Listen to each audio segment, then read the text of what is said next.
You're listening to Imperfect Heroes, Insights into Parenting, the perfect podcast for imperfect parents looking to find joy in their experience of raising children in an imperfect world. And I'm your host, DJ Stutz.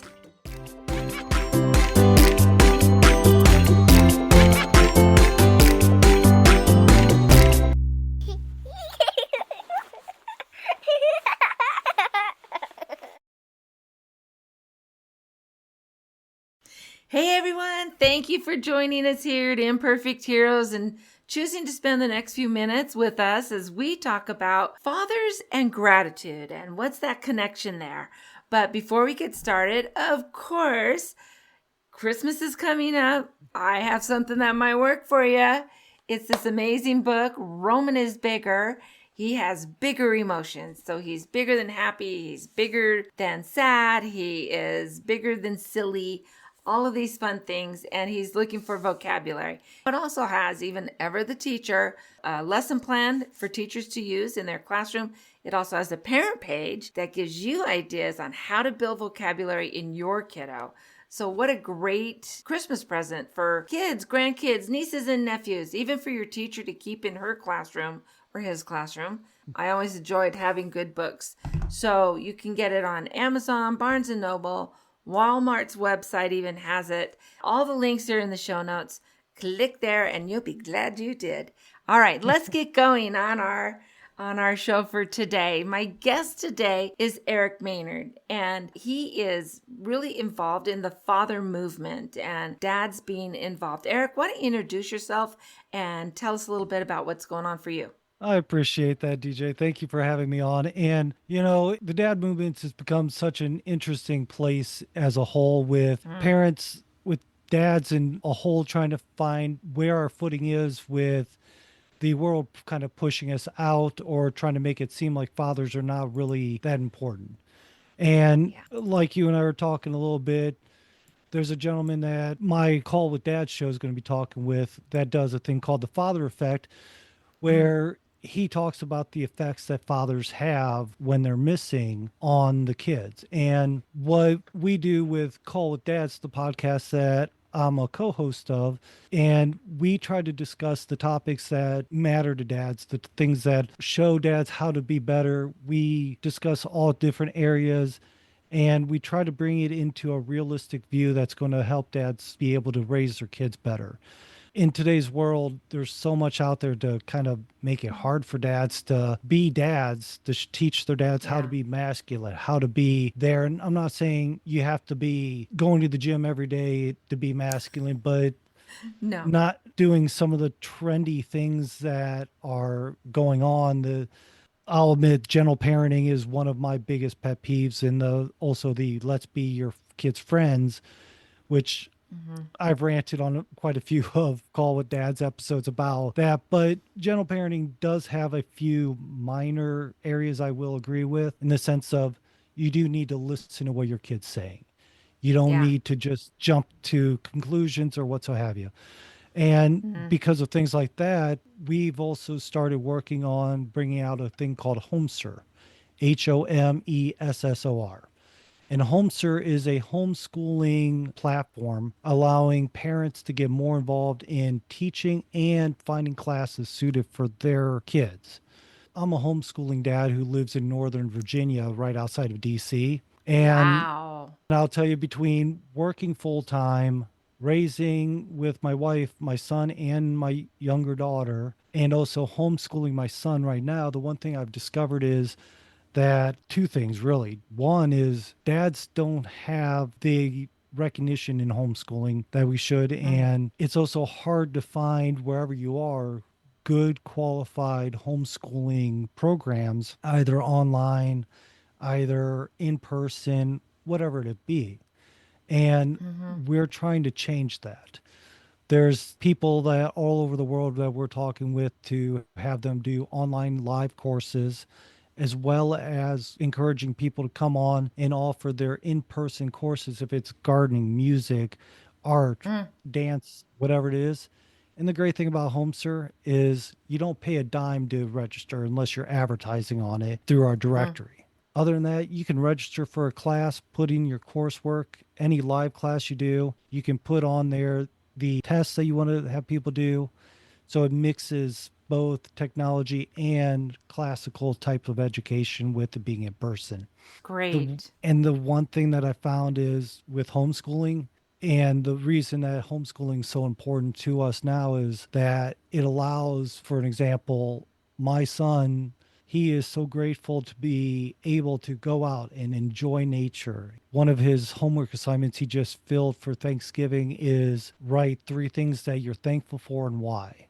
And Mm, he listed family and nature as two of his top nice. because he has a gratefulness to or gratitude towards being able to enjoy family time and be able to be out in nature, learn, not just sit behind a desk. And that's what we're trying to bring is gratitude in that sense that education doesn't have to be a slog.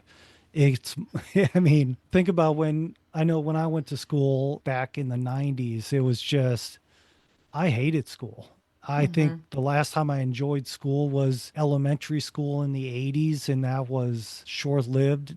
Then after that, education just became horrible. You had to sit Yeah. behind a desk. The only time you enjoyed it was when you got to hang out with your friends, either at lunch, study hall, or whatever break you Maybe got PE. outside of class. Yeah, maybe it Yeah. depends how athletic you are. Yeah, My my true. hand True. my hand-eye coordination has never been that great. Well, okay, so I love that you brought in that your son shows gratitude in being able to go outside and the opportunities that your homeschooling is bringing to him. Kids, though, they don't do that on their own. You are helping to instill that in him. And so, what are some of the things that you've done as a dad to help him understand how lucky he is and your daughter as well, how lucky they are to whatever? We have food on the table. Your mom and dad are together. We live in a beautiful area of the world. Right. We have clothes on our back. We don't have to worry about that. You've got a warm coat for the winter, and some kids don't. And so, what are some of the things that you're doing as a dad to help them come to those recognitions and then feel that gratitude? For me, a big thing is I take in account of a lot of the things that I've talked with people on call with dads and got insights because one is a community of dads going to help you understand a lot of things better. And the one big thing I found in my world is that I cut as much tablet, phone, we eliminate phones completely from the kids. So they don't Mm, really get to play on our phones. And we have tablets, and the tablets are meant like they get some video time. Now, don't get me wrong. I've had to break down and here, watch this while I'm cooking this so you don't burn yourself. yeah. You know, that, Yeah. but we obviously, with us focusing on Homessor, we are definitely pro technology because we see the benefit of it. My Hmm. son even does Chinese classes from a teacher in China on Wow. every Saturday through a tablet. He does his math class because I'm horrible about teaching math through an internet service with other kids that are online. So Mhm. we believe in technology. So don't think, oh, well, get rid of it completely. But like the cartoons, if we have cartoons on, it's on the big TV and the volume's just loud enough they can hear it, but they're running around and playing. They're not sitting there focused. And it's not like it's an all day event. It's okay, dinner time's over, TV can be on. They get maybe an hour, 2 hours in the evenings. My son, he gets tablet time for researching different topics that he wants. So I believe eliminating technology to where it's being useful and not being used, if that makes sense. Hmm. So cutting back how much technology the kids are taking in and letting them explore nature, letting them see the world for what it is, talking to them, reading books, just having conversations and realizing yourself that I'm happy that I have a good family. I'm happy that we Right. have a house, showing my kids what I'm happy about and showing them love and showing them these things. Gratitude will come naturally from there because I don't have to sit there and say, you should be thankful for this. I don't have to say things like Mm-mm. that. It's not something you have to say, but it's something you have to show. You bring up a really good point there in that you don't have to beat it. You need to be grateful for this. You should be grateful for that. But like you said so beautifully, I am so grateful for, I think we're so lucky. Even things like, you have the best mom in the world. I picked such a good mom for you. And then mom saying the same things about dad are very important. But that also Right. helps them see the unity of the family, the strength of the marriage. And so they don't have to lie awake at night and be worried if dad's coming home or if whatever's going Right. on. But I love that you said when you show gratitude and you're talking about it, just how lucky, I'm so glad. I love that we have this. I love that we went here. And how lucky are we that we get to live close enough that we can go to Smithsonian. So we can, I mean, you've got some crazy, awesome museums and art Yeah. opportunities that are there that are not available in a lot of other parts of the world. And so that's key, I think, in you talking about it and saying, I'm grateful, I'm happy, I have the best two kids in the world, or whatever it is, but showing that. Absolutely. And here's the big thing that a lot of people think when they first become parents, the first thing they think is, I have to do this. I have to do this. I'm going to show them this. you know, the big thing that you're always going to mess up. There's no question of Oh, it. yeah. And Imperfect heroes. exactly. And the fact is I'll admit, there is no way close that I am perfect in any means. And I know I mess up. I even tell my son. Mm. I remember a day that I was running on 3 hours of sleep because my daughter didn't sleep well. I had a whole bunch of stuff going on. And by the end of the day, working all day, dealing with what I had going on, and then just being exhausted by that time, Yeah. I'm putting on my boots and I told my son, I'm like, bear with daddy. I don't mean to be cranky if I am, but I'm running on little sleep, little man. And he just Mm-hmm. comes up and gives me a big hug and says, it's okay.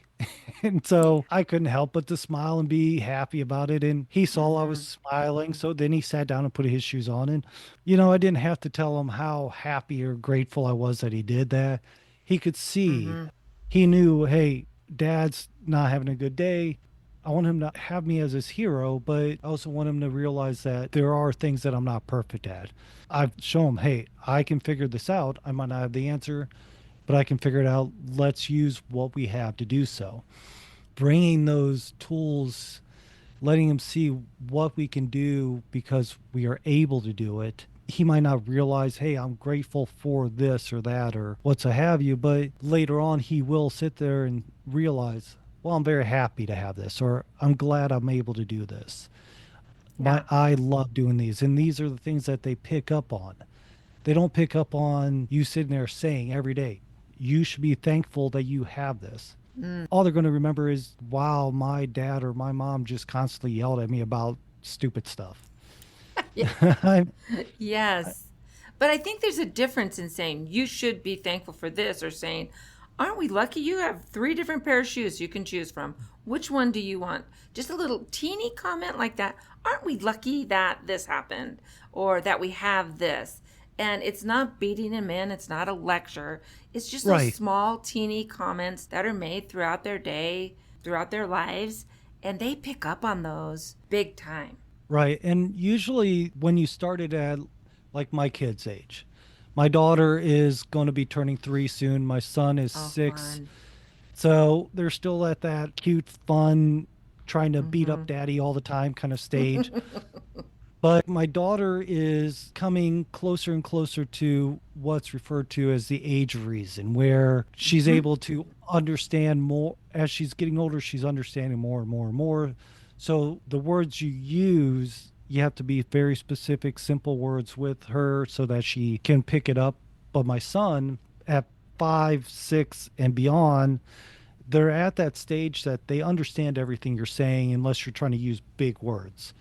Then you're going to have to Right. explain the big words. But general words that we use in everyday conversation, if you talk to them and explain things and say, it's a nice day out, we're lucky, let's go out and go have some fun. If you Yeah. use words like that, the things that you use those words for, or if you're religious, whatever your religion is, let's pray to God and Yeah. thank Him for dinner. Let's do this. those are things that will let them think about the blessings, the things that we're lucky to have and should be, excuse me.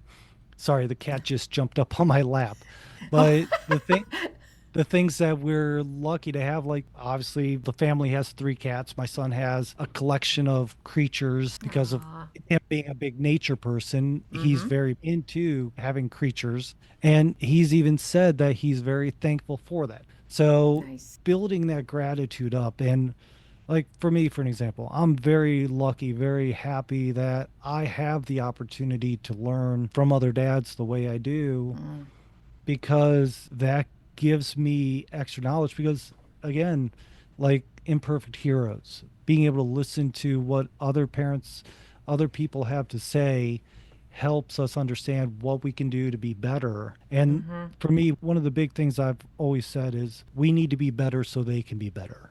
I've said that I can't count how many times at this point, and it's a mantra in my head that I say because I work harder to be able to provide better life for my kids, but also so they see that I'm working to be better. And I've told my son, he's asked me, why do I need to learn to write? Well, you need to learn to Mm. write so you can write better than I do. Well, why? Because I was lefty. I was not very well taught how to write, because most lefties at the time I was growing up was at the end where they would smack your hands for writing with your left hand. Mm-hmm. So him being a lefty, I don't want his handwriting starting to actually look better than mine. And the fact is I want him to be able to do things better. I want him to Yeah. read better than me. I want him to learn better. I want him to be able to outshine me in every way he possibly can. The one thing I've said this before is the effect that fathers do have, you can obviously tell the difference. For an example, is that my biological father was very, I did this. Always, anything you did, he had to tell you how much better he did it. Mm. My stepdad, on the other hand, every time I went to do something, he's like, really? So explain to me how you're going to do it. Okay, well, I'm going to do this and this, this. All right. Well, do you think it's going to work? Do you think you're going to get in trouble? Do you think you can get away with it? Things like that. Wow. And Great I mean, questions. so he would sit and talk to me about the subject. And he would even say, when I was younger, this is something I did. You might not want to do it this way because I really didn't do it very well. And there's things like we've had conversations with my stepdad and I where he's joke about how he's told me about the girls never to date because they're too Mm. crazy. And of course, I Smart didn't listen, dad. very much so, but I didn't listen to him because he also said, but they did tend to be fun at times. So you learn things. But I've had a great experience living off a lot of the advice that he gave me. And one thing I've made a comment, or I've made it more than once, is that just because you're not a biological dad doesn't mean you're not a dad. Mm-mm. My stepdad was more of a dad to me because he helped me grow. He helped me see how to be a better man, not just I need to outdo people. I need to be this. I need to be stiff jawed or stiff upper lip and Right. what so have you. And I'm thankful very much because his influence is helping Mm-hmm. me be a better dad now. And being able to have that opportunity, I'm never going to be as outgoing as my stepdad was. I mean, he had friends galore, and I'm pretty much a let's talk. It's good to talk with you, but I need my time. And there's nothing wrong with that. As long as you know your benefits, your strengths, and be able to Mm. use your strengths and be able to manage your weaknesses or the downsides that your personality brings, your Yeah. kids will be able to do amazing things. And the big thing is don't try to outdo your kids. I believe Mm-mm. that we should be wanting to our kids to outdo us, because I think a lot of parents, or not a lot, but there's a good amount of parents out there that are very focused. And it's a movement I'm seeing that bothers me where, well, my kids are doing this, so I don't need to deal with them anymore. Mm. No, I want my kids to come and go, Dad, guess what? I did this better than you did. I see this, that, or Dad, you wrote 3 books. I wrote 4. I'll be like, cool. How's yours selling? Wow, they're doing better than mine sold. Yeah. Congratulations. Yeah. Things like that. I Yeah. want them to Yeah. do those things. So, yeah. All the way up from the time they're little and all the way up. Some of the things that you brought up, though, are, I think, really important that even going back to when we first started talking, when you talked about dads trying to be their kid's best friend. Right.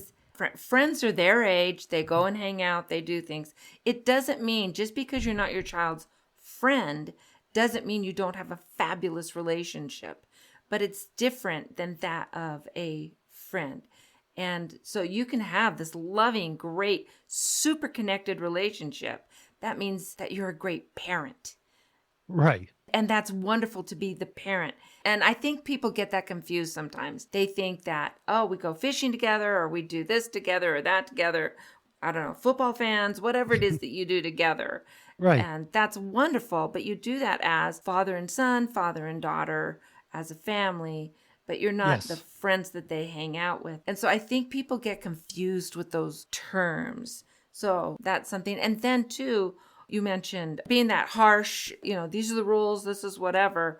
You can still have very strong boundaries without yelling and screaming about it.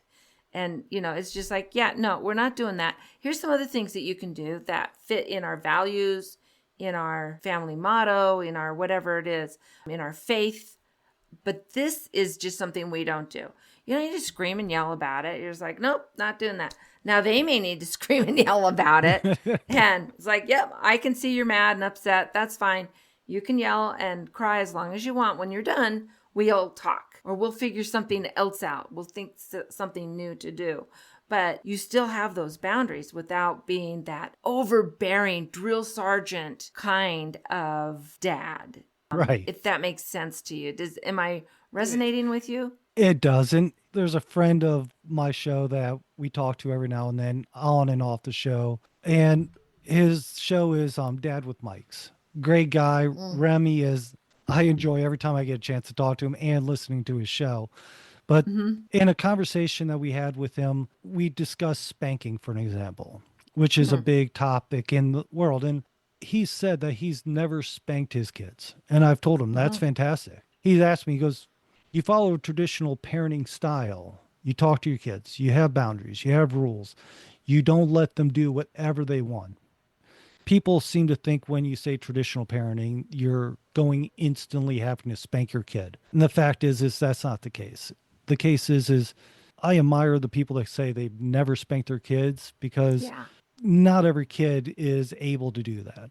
Not every parent is able to do that. And if you can raise your kids properly without spanking, then good for you. But I've also seen the people that say they've never raised their kids and their kids are throwing tantrums because they're not getting the last French fry, or you didn't buy them the Happy Meal with that toy that they wanted because they got a different toy. So there's a difference between saying, I never spanked my kid, and your kid being grateful because you took the time to teach them. You don't give them tablets and all this. And you spend your time letting them see how to be a good person versus, well, I don't spank my kid, but when they throw a fit, I give them the tablet and let them watch the TV. Or my kid does this and that. The thing about it is you have to learn what the best route for you and your family is to be able to handle it. Yeah. I sometimes do have to yell at my kids, stop doing that. Don't sit on your sister. I mean, the simple things that you expect to be what they are. It's part of life. But on the same note, as a whole, parents have to gravitate to what's working with them. You're not going to have to yell at your kids every time, but saying, stop doing that. If they don't listen, because as you're parenting, as you're growing, you're going to realize there's different things here and there that's going to work and not work. My son, much, much more bullheaded. He gets a lot of that from my wife and I because we're both very stubborn-headed. My daughter has an attitude, so a lot of times it's an interesting variation, but we found that we have to address it in the right way, and different kids take different methods, and that drill sergeant method rarely works, but a lot of people feel that that's how you have to be. And I'll tell you, when I stopped spanking, so my second child, first son, Shiloh, and he was about 3, and he did something. He was always into something. He was one of those little guys, and I spanked him, and he looked up at me, folded his arms in front of him, and said, "That didn't hurt." And I thought, oh my gosh, wait. First off, that's ineffective. I'm being ineffective. But secondly, he was thinking my goal was to hurt him, not to teach him. And Right. so that really did some thinking in my mind. And two, whether it's yelling or spanking, the more you do it, the less effective it is. Like my husband, he's the youngest of 9, and Jeez. I'm the oldest of 7. We have Oh, 70 nieces and nephews. And so, wow. well, he was an uncle at 3, so they're not all cute little nieces and nephews, you know. But Understand. yes, anyway, it's just family. It's just all wonderful family. But it was Right. funny. I was sitting, 2 of his sisters came a couple of months ago just to spend a couple days and visit with us. And they got talking about their dad and how each Mhm. one of them had a story about the one time in their whole lives that they were spanked by dad. And each one of them was spanked once by dad. And every one of them, the reason was they'd been rude to their mom. But that one spanking, he's got siblings in their 80s. Like, Right. you know. And these two one was in her 80s and one was in her 70s. So here they are, that old, and my husband. And that one spanking of their whole life really did leave a message with them because it was so rare, you know? Right. And so there's always that. And then, too, when I have people who say, well, I have to yell because my kids won't listen to me.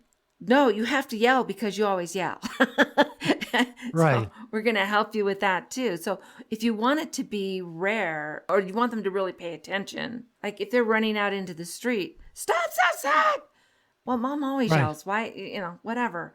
Or if you rarely yell and now you're saying, stop there. Oh, you're going to hurt your sister or whatever. And it's that Right. sudden thing. Then they're like, oh, wait, she or he, whatever, doesn't usually talk Right. like that. So that's something new and different. So there's always that. One of the things that I was always grateful for in my marriage, so we have 5 kids, and Russ, my husband, he is the self-independent, I'll fix everything, I'm not hiring anybody kind of guy. So when he was working on plumbing, the boys were there helping, and sometimes the girls too, but just depending on who was around and what was going on. Or fixing the car. I've got these great pictures of them. We were living in Vegas. It was the summer, and our kids they shared one car. They had to work it Vegas in the out, summer. figure it out. This is your Right. car. It was a 74 VW Bug that had no air conditioning. But I've got this lovely picture that I love of Russ and then our younger son, Christian. And they're out in the garage working on this VW Bug they named Victor. And they're just sweating. They're just like covered in sweat. But they're out working together on that and spending that time. And does it take longer when you have your kids coming in and helping? Yeah, it takes longer. It may not be done to your standard. You can always go back later and fix Yeah. it if you need to. But it's that relationship thing and that learning that I am capable. I can fix a clogged sink. I can fix the brakes on my car. I can do whatever. Then you're building up that self-esteem and that attitude of I am capable, I'm independent. I don't need people to come rescue me every time. And so dads have that magical, and moms do too, but it's different when it's that dad stuff. And it's different when it's the mom stuff. We each have our own role and they're different. And it's important that they're different because if everything was the same, not everything would get done. Right. Absolutely. And So I agree we're with that. grateful for those. Mom's really good at this and dad's really good at that. And so it covers a broader base of our family needs. Hmm. And that's very true that because of mothers, fathers, the whole family role brings in a very different dynamic of how things are Mm-hmm. done when, depending on who's operating. Kind of like my wife, the kids don't fear her. And I hate to use the word fear, but it is what it is. They don't Mm-hmm. fear her in the same way as if I say stop it. And it's like one thing you Mm-hmm. mentioned, yelling all the time, but you don't have to yell. A lot of it's also if you learn the tone, I guess is a way of doing it, because a strong tone versus the Mm-hmm. average tone Yeah. So I can literally look at my kids and say, stop that. And with a little gruff in my voice, done. They stop. It is what it is. We move on. Yeah. Or if I say, stop that, or you're going to get in trouble. And they learn that tone of voice will teach them the difference. Absolutely. So Yeah. Well, I'll tell you, makes a even big when I difference was there. teaching kindergarten, I would actually get quieter because it's a teaching technique. And one year, the class was just part of the class was listening. It was time to come to the carpet, for Right. kindergarten story time. And some of the kids were listening, and some of the kids were off doing their thing. And I just started whispering, and we started doing a little quiet thing. And all of a sudden, one of the little girls said, "Guys," to the kids who weren't coming yet. "Guys, she's really, really quiet. That means she's really, really mad. You better get over here." And so, you're right. It's all about like tone and what they're used to, and they come to understand. So, we're coming up on time. I'm so sorry, but we are Yes. like, I could talk to you forever. I just so respect the role of dads, and they are so important in the lives of our children. They really, Yes. truly are. And you were lucky in that you had even a stepdad that Yes. came in and was such a great influence on you. We adopted our youngest daughter. And after we adopted, a friend of ours gave us this beautiful picture of Joseph and young Jesus. He's just out with his young Jesus and said something about how adopted dads are so key. And it was just a sweet sentiment about us adopting a little girl and then comparing Russ to Joseph and his adoption, the Son of Right. God. So just very interesting, fun things. So, Eric, why don't you tell us more about how our followers can get in touch with you, learn more about your podcast? So here's the easy way about it. Callwithdads.com is where everything we have is listed. Our Nice. YouTube, our Rumble, our audio, everything's there. I've been really slacking on getting articles out, this and that, but a lot of that's because we've been working on homessor.com. So that's Yeah. HOMESSOR, which as soon as I figure out this last little irritating problem, it'll be going live for everybody. So hopefully Nice. mid-December, if not sooner, we'll be out there with Homessor as well. But callwithdads.com is where you can sign up for our newsletter. You can listen to the shows and listen to what other dads have to say. Mm, And you can also contact us. We just got a new guy on that joined our group called Tom, whose experiences is working to be a better husband, be a better man so that nice. you can have a better family. We have the original co-host that I have, Pancakes with Your Dad, which is all about traditions and Mm-hmm. starting traditions to be able to bring that. And he's all about making pancakes. And him and I started with just basically posting pictures, teasing each other about the pancakes we make. So, but the fact is, we are easy to reach out to and we're very easy to talk with. If you have any questions, you can Mm-hmm. listen to the shows, watch the YouTube or Rumble channel, Yeah. and we're easily to be find. Anything you need, callwithdads.com is the best way to go. Sounds great. So before we go, I always ask my guests the same question. And that is, we know there are no perfect parents, but some parents do seem to be more successful than others. How would you describe a successful parent? Presence, being present, Mm, being there, and not being on your phone while you're there, mm, paying attention. Just because you're there in the room doesn't mean you're present. Simply playing with your kids, listening to them. Let them tell you a story that you're halfway lost because it's gone five different ways in the 5 minutes they've been talking, and asking them questions, being there in the sense that they know you care enough to mm-hmm. want to understand what they're saying. I mean, your job, success at work is one thing, success in social life outside is another thing. Mm-hmm. But the most powerful part of being a successful dad is being there for your kids, being able to let them know that you're there. And kids, they'll know dad might punish me, but he's also going to be there to protect me. He's going to be there to listen to Right. me. He's going to be there. And that is what I find brings a successful dad. And all else is just tools that we use to achieve that. Sounds fantastic. Eric, thank you so much for being part of our show. and for being part of this very special month as we finish up with gratitude. And so for everyone else, next month, we're going to be talking about spirituality and bringing spirituality into your home. I thought it was a pretty good topic for December. So Yes. join us then. And until next week, let's find joy in parenting. See you guys. Thank you so much for sticking around to the end of today's episode of Imperfect Heroes. Parenting is truly one of the most rewarding journeys we can take. But let's face it, it can be incredibly challenging, and sometimes we make it harder on ourselves than it needs to be. The good news is that with a little bit of work up front, there are practical steps you can take to bring more peace and joy into your family life. I am passionate to share these strategies and insights with you. If you're ready to step on the path to joyful, effective parenting, I invite you to schedule a family checkup. Just click on the calendar link in the show notes below, schedule a time that works perfectly for you, and let's work together to create a more harmonious and happy environment. And remember, every small step that you take today makes a big difference.